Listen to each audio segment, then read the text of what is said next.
Have you ever destroyed a relationship in 10 seconds flat? Have you ever said something that felt so good to say in the moment, but the second the words left your mouth, you would have given anything, absolutely anything, to stuff them back in? We have all been there.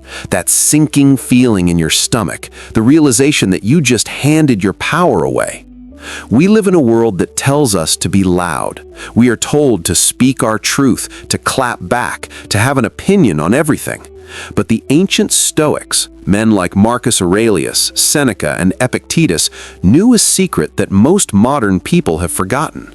They knew that speech is silver, but silence is where true power lives.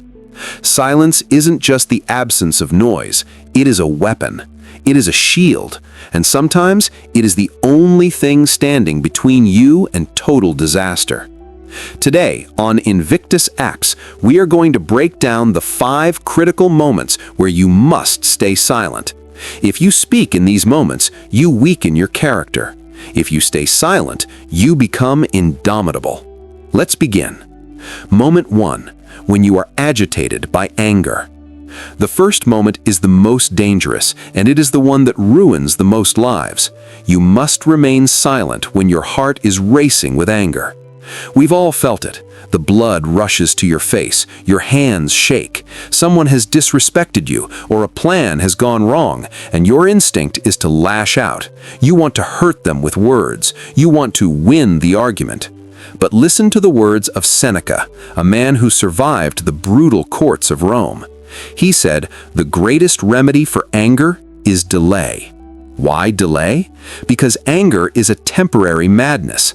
When you are angry, you are literally not yourself. Your intelligence drops, your logic vanishes. You become a puppet dancing to the strings of your emotions. If you speak when you are angry, you are not speaking from strength, you are speaking from weakness. Think about the last time you yelled at someone. Did they suddenly respect you more? Did they say, "Wow, he's so loud, he must be right"? No, they saw a man who had lost control of himself. A Stoic knows that you cannot control what others do, but you have absolute command over your reaction. When the fire rises, seal your lips, count to 10, take a walk. Do not give the world the satisfaction of seeing you lose your composure.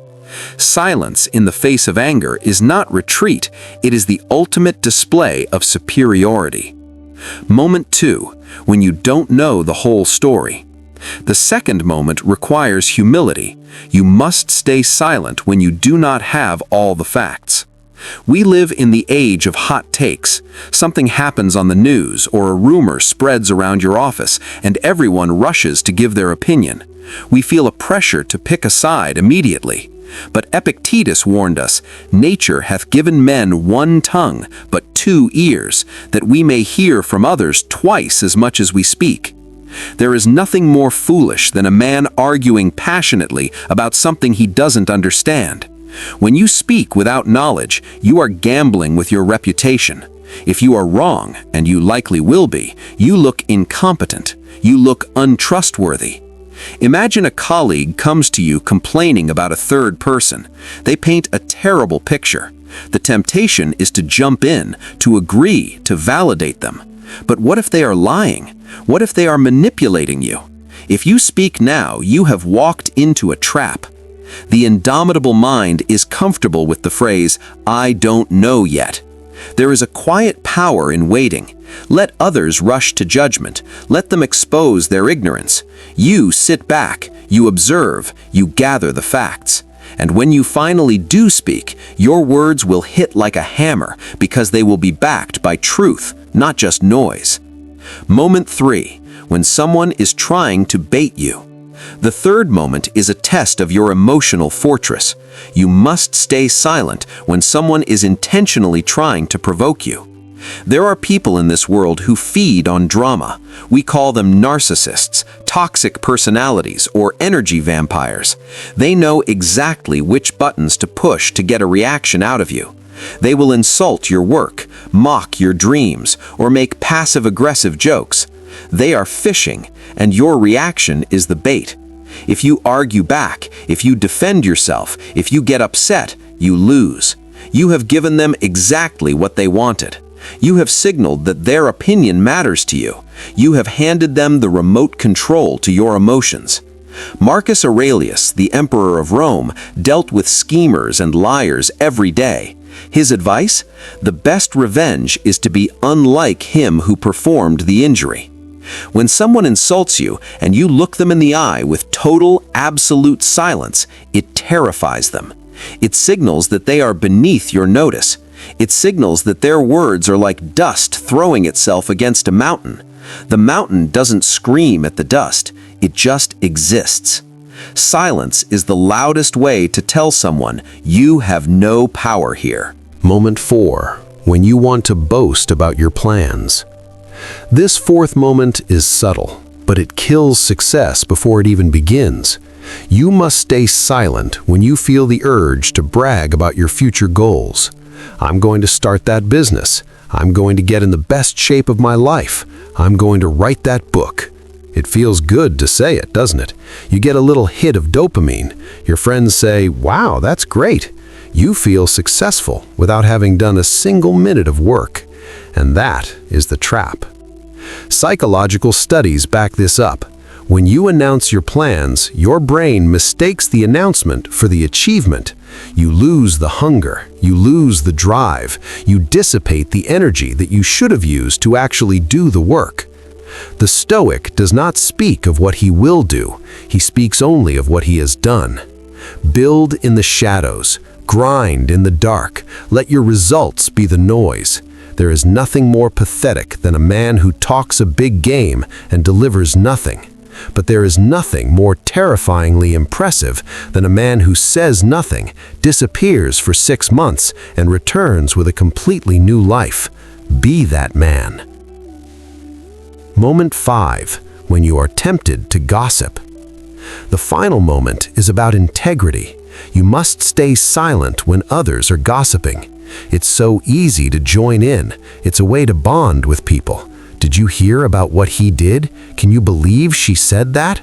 Participating in gossip is like drinking poison. It feels sweet at first, but it rots your character from the inside out. If you gossip with someone, remember this: they are gossiping about you the moment you leave the room. Zeno of Citium famously bit off his own tongue and spit it at a tyrant rather than betray a secret. You don't need to go that far, but you must hold the line. When the conversation turns to slander, to judgment, to mocking others, withdraw your consent. You don't even need to preach to them, just stay silent. Or better yet, change the subject to something meaningful. Your silence in these moments sets you apart. It tells people that you are a vault, that you are a man of honor. People will learn to trust you because they know you do not trade in cheap talk. In a world of noise and backstabbing, being the one person who refuses to speak ill of others makes you a king among peasants. The tongue is a small beast, but it is rarely tamed. It takes courage to speak, yes, but it takes a superior level of strength to remain silent. Silence is not emptiness, it is fullness. It is the sound of a mind that is in control, a spirit that is not easily shaken, and a will that cannot be broken. This week, I challenge you. Pick one of these 5 moments. Maybe it's the next time you get angry. Maybe it's the next time you want to brag about a project. Catch yourself, close your mouth, breathe, and feel the power that comes from keeping your own counsel.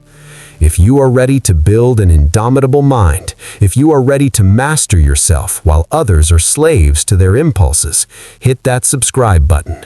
Join us at INVICTUS X. We don't just study philosophy here, we live it. Until next time, stay strong, stay silent.